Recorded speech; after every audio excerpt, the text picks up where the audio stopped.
Hello and welcome everybody to a very special edition of Midweek Matters. Charlie is here in Vegas, but he's behind the scenes. We've got Wade Graham with us today, previewing what promises to be a very exciting, very unique, first one-of-a-kind NRL Round 1 in Las Vegas. Wade-o, great to be here with you. We're allowed to drink on the buy-around.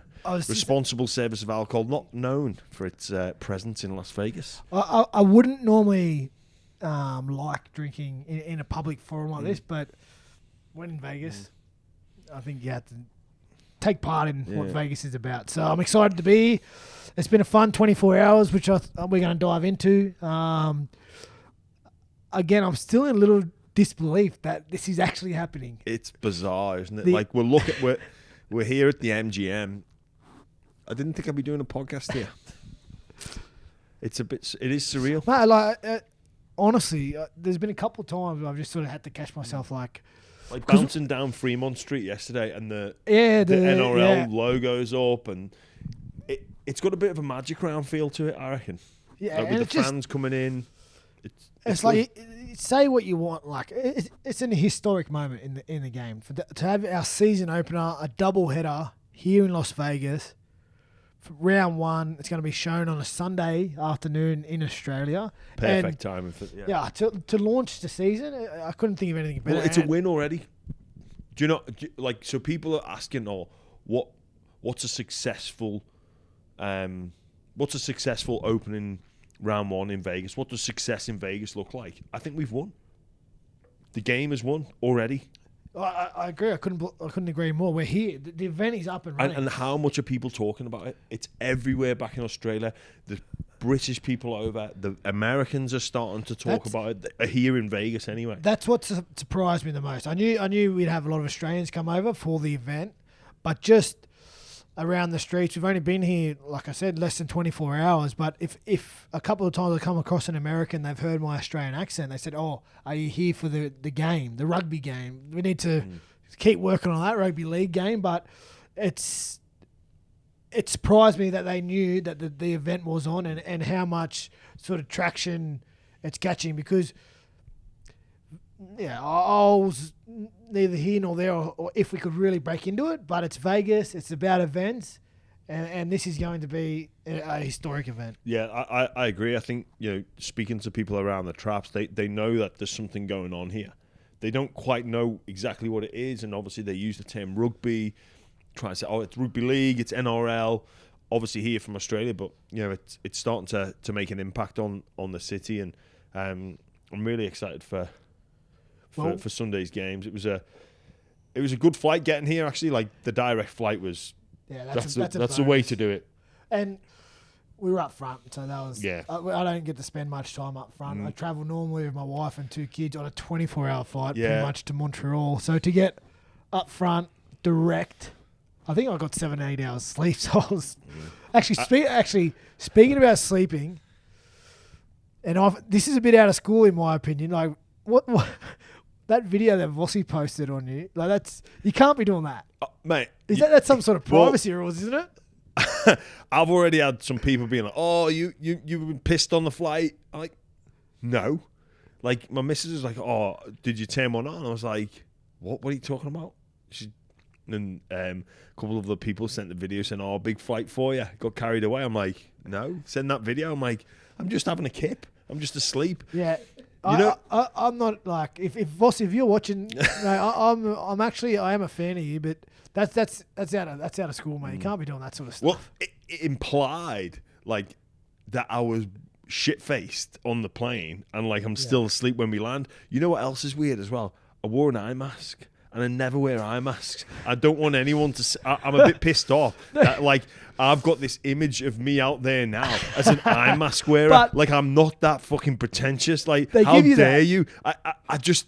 No, I don't get that know. in business, smart. You get it. They give it to you. They give it to you. Obviously the conditions. You're on a plane. The light. I thought I'll just throw this eye mask on, get some kip. But I just don't. Anyone out there? I'm not an eye mask wearer. In generally speaking, obviously on occasion. It was actually pretty good. Well, I didn't feel like a man, but it felt pretty good. It's ironic that he took the video implying that you might have had a big one when I got a first-hand impression like 12 hours, fast forward 12 hours in the future, and then there was then it was an enjoyable night happening. We got acclimatized. I went for some more sleep. You had decided to not go for more sleep. I'm a little bit younger than you, so I still had a little bit of extra kick. Yeah, I thought it'd be best to bank some sleep. I came around about mid-afternoon. It was a pretty prestigious crew. Like, it was a good crew. Interesting walking in. So obviously you guys were a few hours ahead of me in your drinking. And I came in and was like, "Oh God!" Yeah, it's a bit of a storm. It was a good crew. Good fun crew. We had Fletch and Gal up front. Yeah. Matty directing the play. Yeah. Fletch and Gal sorting out the grievances. Me and Braith just floating along. Jimmy came late. It was good. And Hindy. Yeah. Hindy trying to do his best to get away from everyone. Yeah. I know we've already spoken about this, but I do feel really bad for dragging everyone from Fremont Street to the piano bar. Your defence, but like, it is a good joint. And when that it is the dueling piano bar, one of the great bars in Las Vegas. And also as well, I came into the group and the conversation was some conversations were being repeated. Yeah. I thought a bit of live music, bit of a change of scenery. I love live music. Brought everyone to the piano bar, get in there, and it doesn't start for another 4 hours. So it's a good idea, just lacked a little bit of execution. And also, Buzz Rothfield and Andrew Webster, the journalists, were there, not the Warriors coach. And it's like, oh, hey, like, you know, they just were walking through going for a meal. It's like, oh shit, we don't want we want to get on Buzz's good books. So, well, you would have a right to be a little bit worried when the journalists walk through. Vossy videos you on the plane. Imagine what happens in the piano bar. Exactly. But it's been a fun 24 hours, and we will continue that today. Let's get in the footy, eh? Yeah. What else are we doing in Vegas? We're going to U2. Be more drinking. I'm actually looking forward to the games. The games are going to be... I'm excited to have the footy back. Working the games. You know, we called the game the other night, the Sharkies Bulldogs trial together. And it's my first time being on this side of the fence full time. Did it feel weird? It felt like I was rusty. No, but did it feel weird watching your team? I found it hard to commentate on the Sharks. I've never commentated on the Sharks, and I found myself saying we and us, and because it's been the biggest part of my life for the last 13 years, and I don't know how long it will take, or if it will ever go away, that emotional attachment that I have to the club. So when I was in the box, it was a different feeling calling my own team. See, even then, my own team, it's not my team no more, it's my club. Well, it is. It's just, it was hard. And it's such a strange feeling going to watch your team or watch a game, that first one, when you're not actually a player and you're going for a different reason. I found that bizarre. I remember going to a first Dragons game and just being like, I'd come back from England and was like, what they're doing? Felt like a spare part. Like, obviously it's different being a commentator, but you're just like, oh, I don't know. For me personally, I kind of missed it at first. Yeah. Well, it's funny because actually talking to a few of the boys, the older boys, yesterday, so it's the first time I've seen a couple of the ex-players for a while, and they've asked me how I'm going, like post-retirement, because everyone experiences different feelings, but I'm happy, man. I'm content. I'm lucky that, you know, I'm able to stay in the game in the broadcasting side with Triple M, and we get opportunities to. Well, I never thought I'd be in Vegas calling game. Let's be honest, it's a pretty special occasion, but I'm happy. It's a good time to retire. It is. Well, actually, just before we get stuck into the games, Wade, there's been a few stories break. Coen Hess ruptured his ACL. That's confirmed. Gilbert is confirmed. Actually, funny enough, I saw Tom Gilbert's dad in the piano bar. He came and introduced himself to me. So I do remember some things that happened. Unfortunately, he wasn't playing the piano. Yeah, no, he wasn't. But yeah, so big loss Yeah. for the Cowboys. Obviously, their stocks, their forward stocks are depleted, losing Luciano, Leila as well. I think for me now, like the Cowboys, they went from like an oversupply of forwards to now it's like you look at Helam Lukey, who's a fantastic player. I like him. Extra responsibility on him. Griffin Neem, Nanai, Finifuaki, who's going to need a big year. Like obviously, there's some young players there that I guess if you're part of the coaching staff up there, you're Todd Payton. You're saying like this is your time to shine now. Like we're going to give you extra responsibility, and you know sometimes players really rise to the occasion due to other people's misfortune. So the minutes that those players will now be, or the level of performance week to week that's going to be required from those players is massive. But they've got an opportunity to do something great there. Definitely. I think, well, firstly, to the boys that were injured, like it's always devastating hearing injuries like that, particularly at the start of the year. You get through all pre-season, whether it's a trial match or it's something, a mishap at training. To have like a season-ending injury is always, it's really tough. It's really tough. You almost go for a mourning period, right? Like there's a couple of days where you just go, why me? Why did this happen? Could I have done anything better? And then you sort of, after you get through that sort of period, then the process of the rehab and setting goals on coming back to the game take over. But in sport, athletes, when someone does suffer misfortune, there's opportunities for guys to step up, and you're right. Some of those young guys you name do have an opportunity now to play, and who knows? Who knows? At the back end of this year, a player that we don't know gets an opportunity, and by the end of the year, he becomes a household name. That is just the way sport is, and one door closes for someone and it opens for the other. It's just a shit time to concede an injury. Like it's so Tom Gill. Remember, we gave him the biggest rap I think the week before because I love the way he plays. There's the Bromwich boys, Felice Kafusi in that forward pack. Hard head, experienced, but he's the young bull, right? Yeah. He's a young aggressor, and that's how he actually got himself into trouble. It was a trial, he wanted to fly out, pull off a big shot. He was the aggressor, he's trying to do the right thing for his team, and you see like those, you go in, I know my frame of mind going into trials, get my timing right, come up against unorthodox plays that or uncontrolled situations where you don't know the variables. You play the 13 on 13 at training, but you know all the plays and you know all the players that are coming at you. So it's a little bit. Did you get him? Yeah, I got him. It's a bit. Yeah. It's a bit rehearsed, and you kind of know what's going to happen. But when you play your first trial, so you get your timing right, but just don't get fucking injured. Yeah, that's what you go. I just do not want to get injured this game. All I used to really want to get out of trial matches was to get that stage where I was really tired. I was really fatigued. Yeah, burn the lungs. The lungs were burning. The legs were heavy. And then, because that could take, that could stay for 10 minutes, could stay for 15 minutes, could stay for 2 minutes, right? If there's a breaking play or whatnot. But you get through that first initial level of fatigue, and then you get that second wind. And then once you get that second wind, and you're starting to feel good, that was it for me. Like I'd rather put my hand up and go, I'm ready to go now. Like, get me through injury free. I've got that first.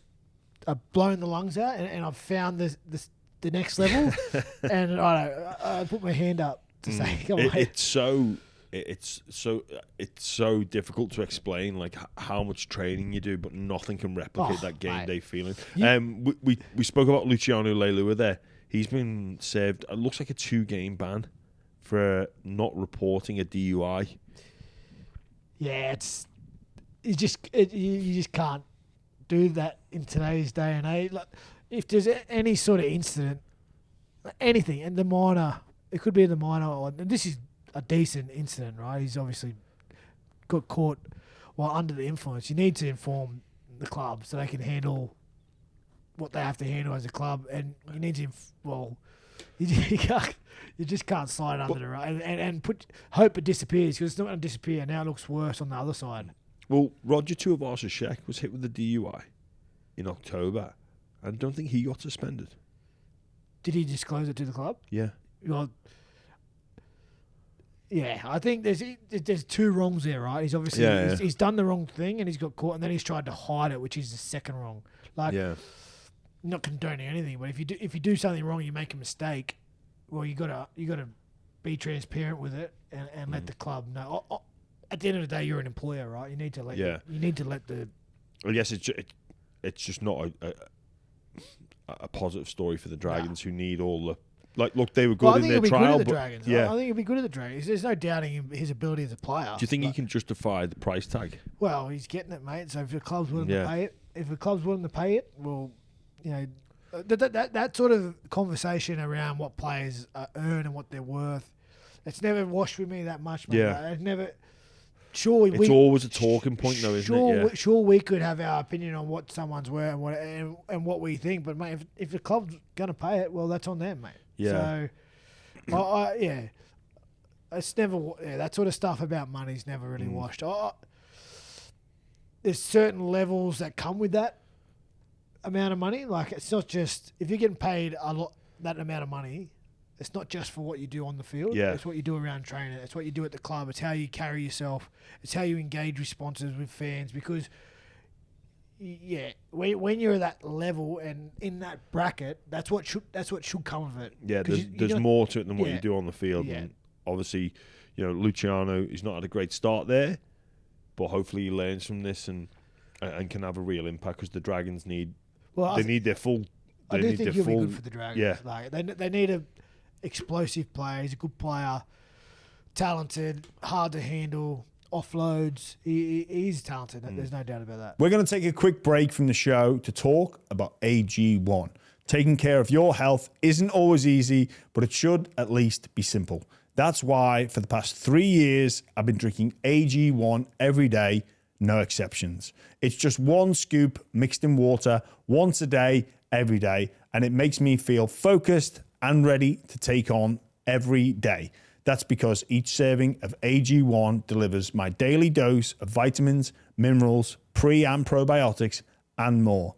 It's a powerful, healthy habit that's also powerfully simple. Healthy aging doesn't need to be complicated. It certainly shouldn't feel complicated. That's why sometimes when you're taking all sorts of mixes of pills, potions, powders, supplements, whatever, it can become exhausting. But just one scoop of AG1 every single day covers all my nutritional bases. It helps support my mental and physical health, which are so important to me, and I don't need the hassle that can be part of the mental health issues. So in just 60 seconds every morning, I know I'm giving my body exactly what it needs and setting up my sustainable habits for the long run. If there's one product I had to recommend to elevate your health, it's AG1. That's why they've been a partner of the Buy Round for so long. So if you want to take ownership of your health, start with AG1. Try AG1 and get a free 1-year supply of vitamin D3 and K2 and 5 free AG1 travel packs with your first purchase exclusively at drinkag1.com/buyround. That's drinkag1.com/buyround. Check it out. Speaking of back rowers, as we look ahead to this game, Angus Crichton out the 17th. Yes, big out. It's a big out. So they found young Wong last year. He was a revelation. Tupanua on the other side as well. He's a gun. It is a big. It's a big output, right? He's experienced. He's an former international. Played Origin. It's a big occasion. Like Vegas is a big occasion. I just wonder if he's going. I wonder if he's going to go to rugby. There's always that. It's always been in the background. I think Rugby Australia with the Western Force failed in their attempt to get him over last year, but he's too good of a player to be playing New South Wales Cup. Yeah, it's a compliment to Trent Robinson and the young forwards there. Nat Butcher Wong, misses that. Well, he's on the bench. So they like that Wong, Siwa Wong. Yeah, young. Like they knocked us out in the semis last year, and he was dynamite. He scored a try, a real tough try, and that was a good game of footy, like a real good game of footy, end to end. We actually probably controlled the field position and possession for the majority of the game, but they just kept at it, and he was a I think he's at right edge back row. He's up against me. He was going probably good, mate. He was the man of the match. Yeah. I reckon, that game. So the back row defending against him must have been too good. It was probably the right time for me to hang the boots up. Yeah. Speaking of Roosters, Joey Manu is fit. He's going to play. He's my favourite player, Joey Manu. I love him. I love the way he plays. Centre, 6'1", just a player. He's probably my favourite player in the NRL. Yeah, it was funny that experiment that the Roosters had last year where they played him a bit of 5'8", and obviously it meant Sam Walker dropping out of the team.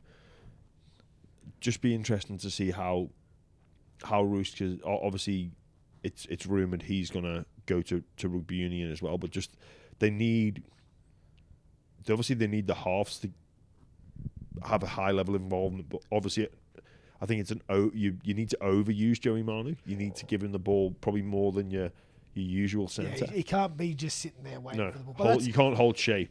That's what he does so good. He goes searching for it. He looks for it, and whether it's out of the backfield when he's carrying hard, or on the end of the movement, or chasing kicks, he's just a player. Right? He's super talented, and the Roosters are full of match winners. Right? That's why they've always been good. They're full of match winners, which is why last year when they struggled for the majority of the season, is the sense of what's going on, because they're still full of match winners, but they just weren't winning the matches, right? So it'll be interesting to see how they go this year. I think I've seen a ladder prediction. I think you had them up top, didn't you? I've got them number 1. Got them pretty close. You don't have the Warriors in 8. Look, that ladder predictor.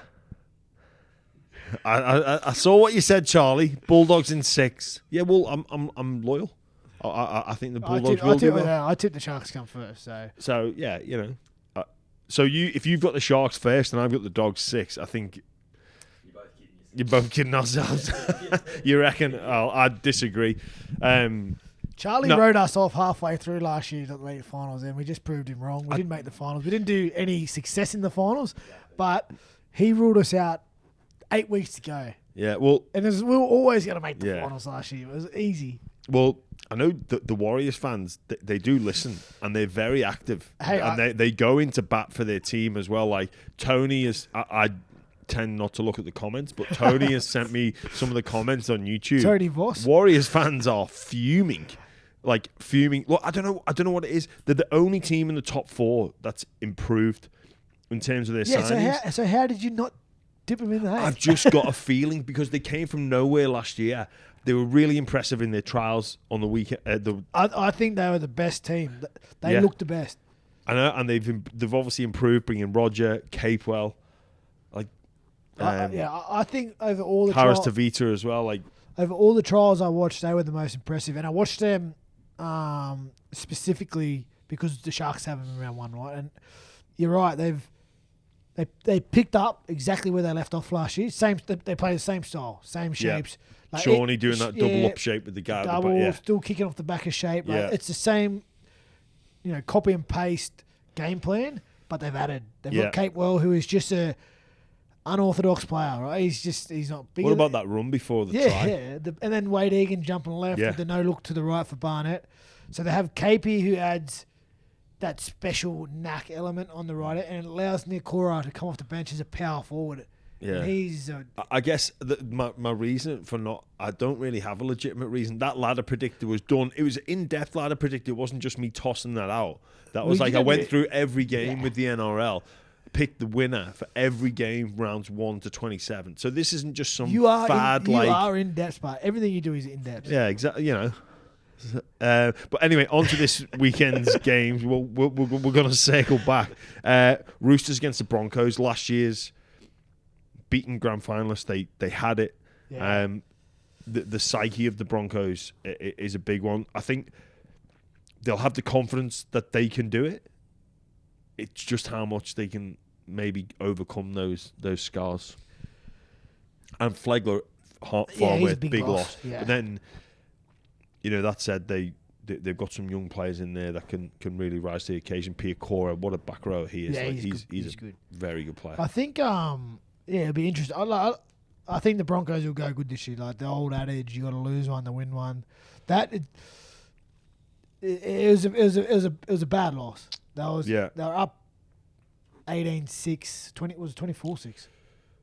No, it was It was 24-8. 24-8 with 20 minutes to go. Yeah. Like, Luai goes off. Isaiah Yeo goes off. if there's a game like a game you got to put away, you got to put that away. And then unfortunately, Nathan Cleary and Stephen Crichton from the Clouds come up with some special passages of play. They did, but I think the Broncos They didn't were just put 'em away. no, it wasn't that. I honestly, looking back at that game, they worked too hard too early in that first 20 minutes. They couldn't hold the ball. They were disgraceful with possession, and they hung in there. They were 8-6 at half time, flagless scores. I reckon just fatigue got them in the end. Obviously, the brilliance of Cleary, but if the Broncos are fresh, if they complete at like 70% in that game, I think they've got enough in the tank to win it.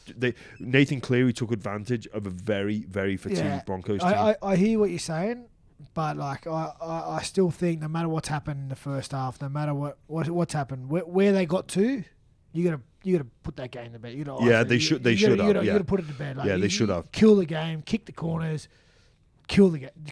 Yeah. But unfortunately, they came up with some errors, and Nathan Cleary came up with a pretty incredible 20 minutes, to be honest. But not on last year. I think they're a threat this year. Yeah. They're a real threat. If they stay healthy, they're a threat. Everyone's going to be better for the run. Reece Walsh is magic. They're forwards, mate. Haas, Carrigan.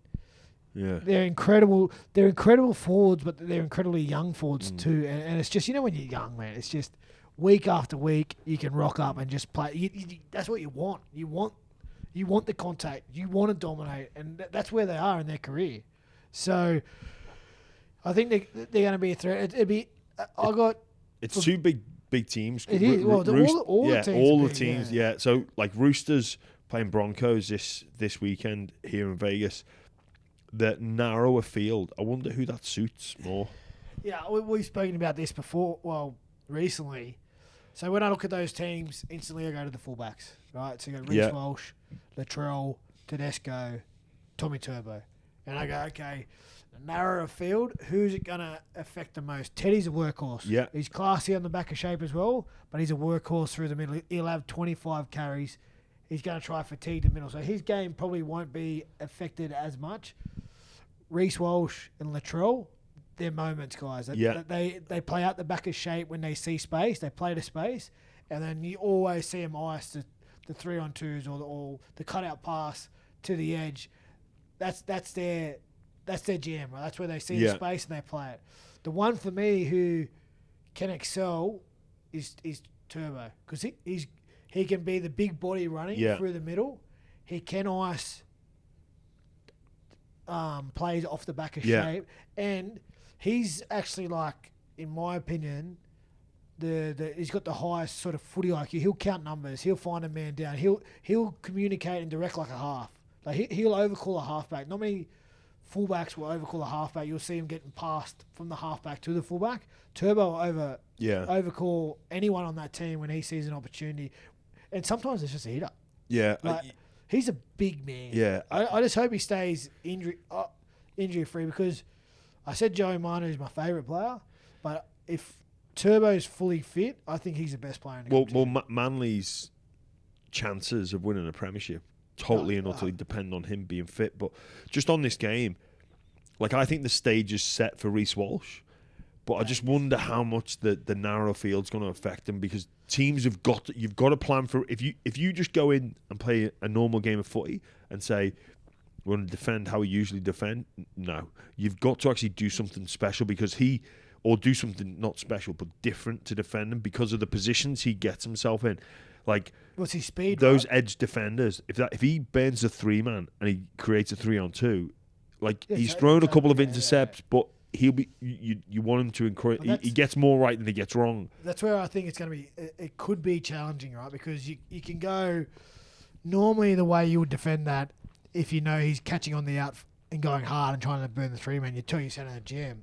But he's so good. He's so good with his depth and his speed that he's deep enough that the centre can't feel like he can jam that far. Yeah. But then when he gets the ball, he's fast enough to still burn the 3. That's his That's his skill and that's his talent. But with the narrower field, the 3-man doesn't have to move as far. Doesn't have to. Yeah, it's going to be hard. He's going to almost have to run sideways to beat the 3. And if he runs too far sideways, the centre just jams. So that's where the narrower field could pose an issue with the teams. I'm really interested to see. I hope we get out there and it's brilliant footy. Who do you reckon wins that game? I think. Well, that's a tough one. It is two very even. I've got the Roosters. Well, Well, I'm they need to win this. It's hard. Man, in this role now, you can't be sitting on the fence. No. I'm not sitting on the fence. I'm trying to think about the game. I think maybe I'll give it to the Broncos. Just You're because go to the Broncos? We're talking about the width of the field, how narrow, it could play a significance. The where I see the game being won is fatigue in the middle, and I think those young Broncos forwards, probably could get the better of the Roosters forwards. All right. What about Manly Souths?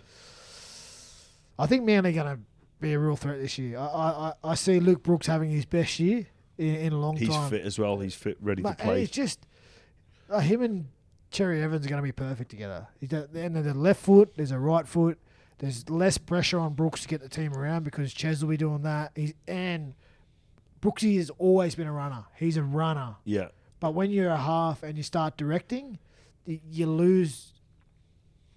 You don't lose it completely, but it takes away from that aspect because you pull out of certain plays because you've got to get the team around the park. So I think with that burden gone, we could see the best out of him. And again, it rests on Turbo. Yeah. So who are you backing? Manly. You going Man? I'm going Souths. Oh, well, so we're both going against each other. That leads in nicely to our same game multi. We're going to be doing these each and every week. Ladbrokes are back on board. So there's also a community page. So get following that. Download the Ladbrokes app and Ladbroke it. You'll be seeing plenty of tips like these and more. So I've gone South Sydney to win 1-12 and under 41.5, which is paying $4.17 currently at the time of recording. Wado, what's your same game multi? Mate, thanks to Ladbrokes. We're in Vegas. I'm going large. You're going large? I'm going okay. large. I'm going Joey Manu to score first try into Broncos to win the game.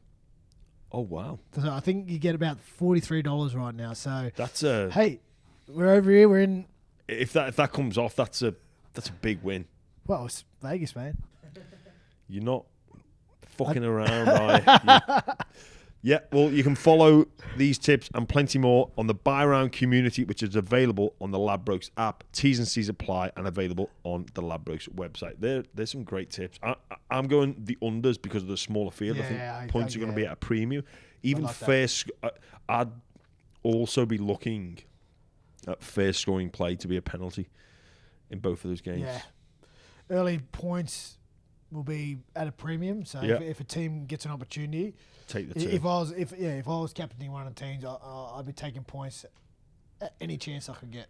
I like that. All right, Wade. Well, we've got drinking to do. We've also got one more podcast coming up. We're going to do a wrap. Yes, we are. After the game. We are. So we're going to be. We'll be talking about our predictions. Your bet of first try into the Roosters win. And I can't wait to chat about the field and how it actually turns out. I think it's a big thing. Yeah, it should be really interesting. And obviously, we're going to be talking about everything that's happened in Vegas. We've still got, 4 or 5 days to go of people to fill in on. Charlie's first day here as well. So you too. He's like a dog with two dicks at the moment. He's that excited. He's running around everywhere. Where are we going for dinner? Charlie's Shout. So, let's go. Yeah. But yeah, we'll be back on Sunday. So get the 2 games under your belt. Get home, maybe watch Matty John's show, and then after that, you can hear from me and you. I've got another bet prediction. You're going to be looking a lot worse than you look now on Sunday. On Sunday, you reckon? Okay. See, I'm looking to...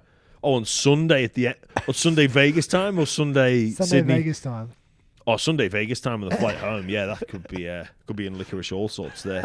But, yes. That good, Vegas. I know. All right. Thanks for listening, everyone. We'll see you at the end of the week. Enjoy the football.